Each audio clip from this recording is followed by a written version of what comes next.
Switching payroll providers is super fun, said no one ever. If you're thinking about transitioning your payroll service to another provider, I'm sure you're already aware of this, but it can be quite a bit of work to get the project done. But if you follow some simple tips, you can make sure that everything goes well and payroll can carry on as normal. So first and foremost, you want to make sure that you understand who you're leaving and who you're going to and what all each party is going to do. So what does that mean? So if you're leaving a payroll service, one thing that you'll have to keep in mind is that when you terminate, they will usually prompt you with questions asking, do you want us to file W-2s? Do you want us to file the current quarter or next quarter? They'll ask you a series of questions, and those questions are different on each service's portal or website. But overall, they're asking the same thing. What do you want us to do from here on out? Keep in mind that if you're using the same EIN, you never want your previous payroll company to issue W-2s unless they've completed the full year. Employees should not get a W-2 from your current provider and your previous provider if it's all under the same EIN. And that is something that people are usually confused or have questions about. So keep that in mind. Next, if you are going to do a payroll transition, it's always a good idea to do it at the beginning of a quarter, meaning the first pay date of a quarter or the first pay date of a year.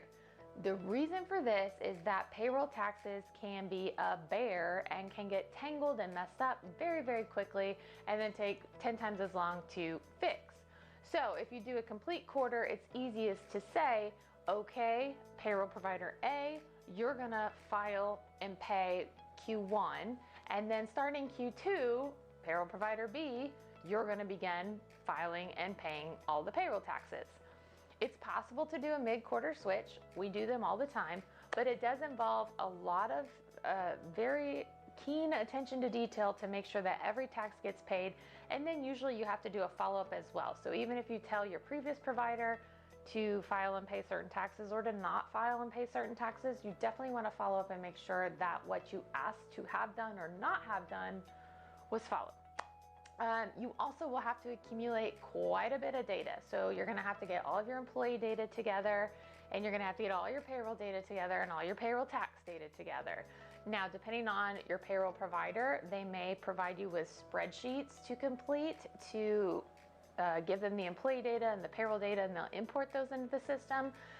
They may ask for reports and do the input on your behalf, or they may ask for access to your current payroll system, and then they'll be able to log in and grab most, if not all of what they need and input it themselves. At Valor, we try to do everything for the clients. So if we have the option to get your login, we would love to do that and just take it all off your plate. But even in that scenario, for example, with QuickBooks, the direct deposit information is masked. So we still have to follow up with the client to obtain that data.